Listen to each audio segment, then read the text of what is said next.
მოგესალმებით, მადლობა შესაძლებლობისთვის. ხო, ირაკლი დგებუაძის დღევანდელი ამბავი რაღაცა აქტუალიზაცია ამ საკითხის, რა თქმა უნდა, არის ქართული ოცნებისგან გზავნილი იმისა, რომ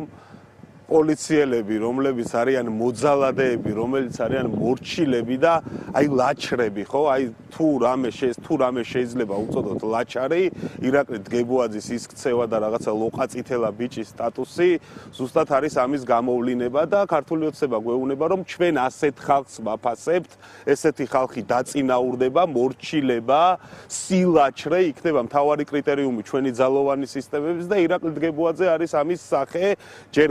ყვანეს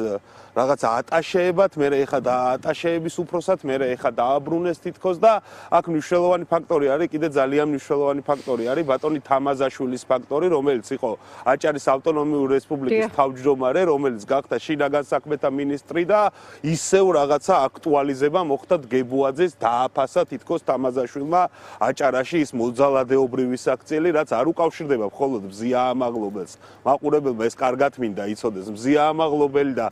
11 იანვრის ღამე, როდესაც მათ შორის მეც ვიყავი დაკავებული, ის ჯოჯოხეთი, რაც იქ დგებუაძემ დაატრიალა, არ იყო პირველი, მათ შორის უამრავი ბათუმელი საუბრობდა, უამრავი პატიმარი საუბრობდა იმაზე, რომ ირაკლი დგებუაძე იყო მთავარი მოძალადე პოლიციელი ბათუმში და ის ერთგვარი დაჯილდოვებულია, ეხა ქართული ოცნების მხრიდან ეს არ არის ახალი ამბავი, ჩვენ ვნახეთ, რომ ხარებას გადაცეს რაღაცა დამსახურებების ჯილდო, ხო, რაღაცა ორდერი დააჯილდოვეს თითქოს და დგებუაძეს დღევანდელი ამბავიც აქტუალიზება მისი საკითხის არის ერთგვარი პასუხი იმაზე, რომ მზია ამაღლობელი არის ადამიანი, ვის მიმართ მთელი ქვეყანა არის სოლიდარული და ჩვენ ყველა ვნახეთ ის ამბავი, რაც მზიას ირგვლივ ხდებოდა სოლიდარობის ის მასშტაბი და მიუხედავად ამისა, ქართულმა ოცნებამ გითხრა, რომ ჩვენ ესე ვაჯილდოვებთ ჩვენს ძალოვნებს, ადამიანებს, რომლებიც არიან მოძალადეები და დგებუაძე არის ამის ერთგვარი სახე ქართული ოცნების ძალადობის, სისტემური ძალადობის, მათ შორის ქალზე, იმ გაუგონარი ძალადობის, მათ შორის შეურაცხყოფის, ხო? ის ყველაფერი ეხა მოსახლეობა საუბრობს, რომ თითქოს არ უნდა ექნა, მაგრამ რა არ უნდა ექნა, თუ ეხა თენგიზ შარმანაშვილს კაცობა და ჩვენ რაღაცა ქართველები ვარ და ამის პასუხად განხორციელდა პარლამენტში თურმე ის მასკარადი, რაც რამდენიმე დღის წინ ვნახეთ, დიახ, მზია ამაღლობელმა, როგორც ადამიანმა, რომელიც ამდენი წელი აშუქებდა იმ ადამიანების პრობლემებს, ვინც სხვადასხვა მიმართულებით რაღაცა დევნას განიცდი და საკუთარ თავზე გამოსცადა ირაკლი დგებუაძის ძალადობა, ფიზიკური შეურაცხყოფა მათ შორის და ამ ყველაფერზე პასუხი იყო მისი საქციელი, ეს იყო ღირსეული საქციელი და არა ტალახაძის რაღაცა ჩაქუჩი და ის ქცევა, რაც პარლამენტში ვნახეთ. ვაჟა, თქვენ თამაზაშვილი ახსენეთ, მოქმედი შინაგან საქმეთა მინისტრი, რომელიც იქამდე აჭარაში მუშაობდა, ანუ მისი საკადრო პოლიტიკის, თქვათ, გაგრძელებაა ეს, ასე ხედავთ, ანუ ფავორიტი იყო ეს პირი, მისი და შემდეგ გაგრძელდა კიდეც, თქვათ, მისი დაწინაურებების შესაბამისად, როგორც კი თამაზაშვილი ინაცვლებს შინაგან საქმეთა სამინისტროში. აი, რატომ, რა იცით ამ ყველაფერთან დაკავშირებით, თქვათ, რის ფასად ან რის საფუძველზე? ბატონი თამაზაშვილი თავიდან როცა აჭარაში მოვიდა, ეს იყო ერთგვარი გამოვლინება კიდევ ერთხელ იმისა, რომ აჭარა უნდა იყოს რაღაცა სტრუქტურა, რომელიც დაექვემდებარება შინაგან საქმეთა სამინისტროს, ხო, ავტონომიურ რესპუბლიკაში გამოგვიგზავნეს პოლიციელი, მოქმედი პოლიციელი და თქვეს, რომ რაღაცა პოლიციური წყობა უნდა დამყარდეს აჭარაში, მათ შორის თვითმმართველობებში მერები ძირითადად ძალოვანები არიან და ამის შემდეგ, როცა დაწინაურდა, ასე რომ ვთქვათ, ბატონი თამაზაშვილი, ეხა ის პერიოდი შეიძლება არ ემთხვევა მის თავმჯდომარედ ყოფნას, თუმცა ირაკლი დგებუაძეზე ის აჟიოტაჟი, რაც ხდებოდა რაღაცნაირად თითქოს საზოგადოებამ გააცოცხლა ეხა ბატონმა თამაზაშვილმა და თქვა, რომ მეც კი გადმოვედი ეხა აჭარიდან და ის ადამიანი, რომელმაც თითქოს ესე რაღაცა სისტემა დაიცვა, ხო და გვახსოვს ის ყველაფერი, მათ შორის კადრები, მე იმ დღეს კიდევ ერთხელ ვიმეორებ, დაკავებული ვიყავი და ჩემი თვალით და ყურით მესმოდა ის გაუგონარი ამბავი, რაც ბათუმის სამმართველოში ხდებოდა და არაერთი ადამიანი ფიზიკურად იყო ნაცემი, ის ხმაური, ის გინება, რასაც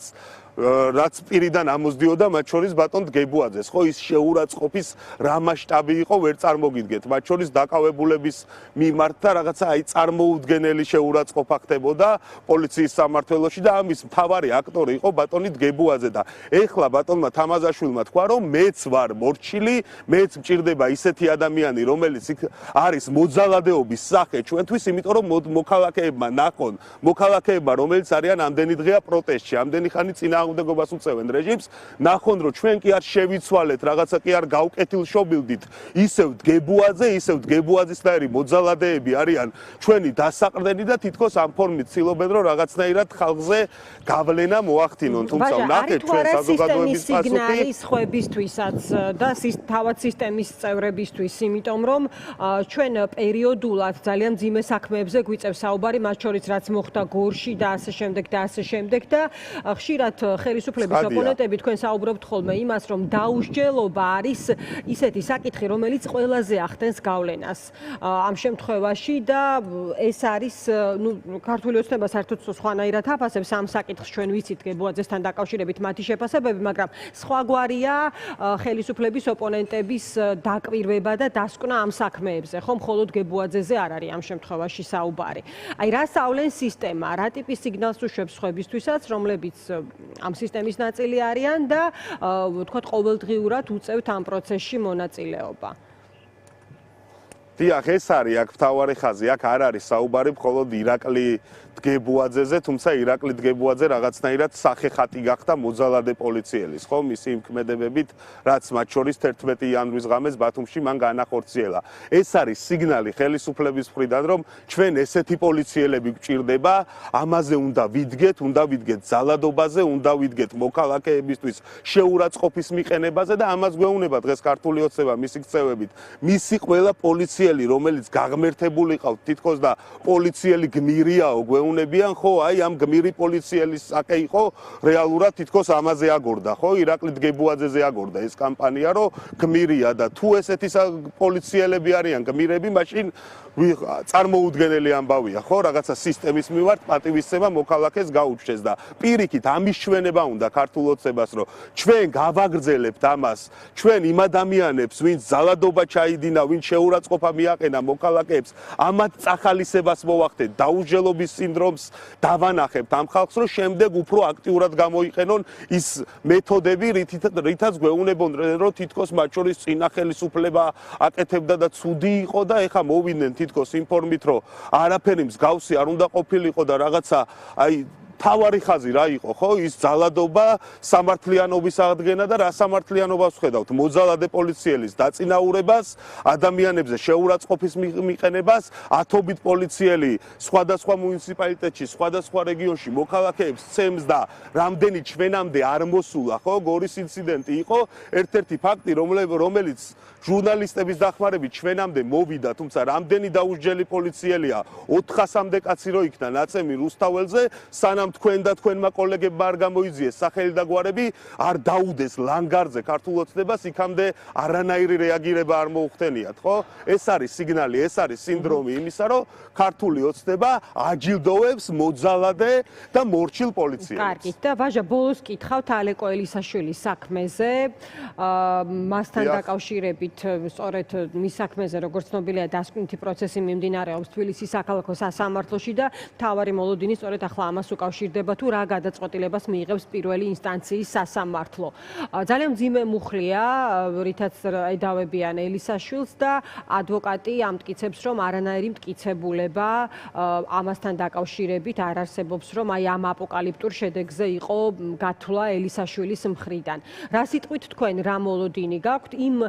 შეფასებების გათვალისწინებით, მათ შორის პოლიტიკურისაც, იმიტომ რომ თქვენ ასევე ხშირად საუბრობთ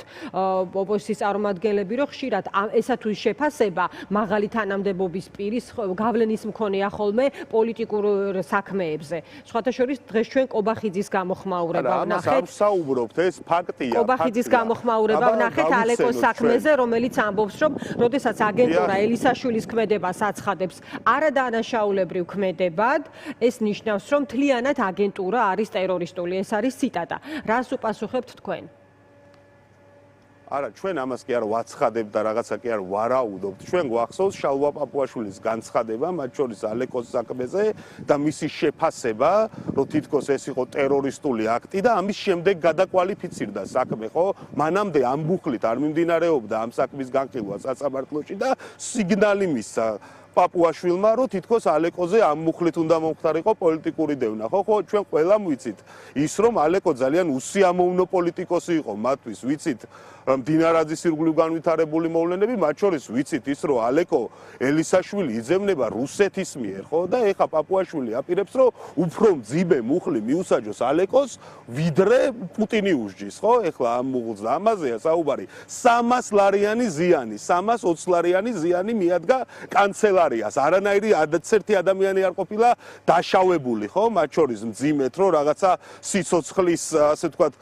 სასიკვდილო შედეგი დამდგარიყო რამეზე და საზოგადოებამ განსაჯოთ, რამდენად სწორია 320 ლარიანი ზიანისთვის ტერორისტული მუხლის მინიჭება, ხო? რა თქმა უნდა პოლიტიკური საქმეა, სრულად ამოძახილები რაც იყო, მათ შორის ყობახიძის დღევანდელი განცხადება, მათ შორის ქართული ოცნების წევრების განცხადებები, რომ უიბე ალეკო ელისაშვილმა ჩაიდინა ტერორისტული აქტი, არც ერთი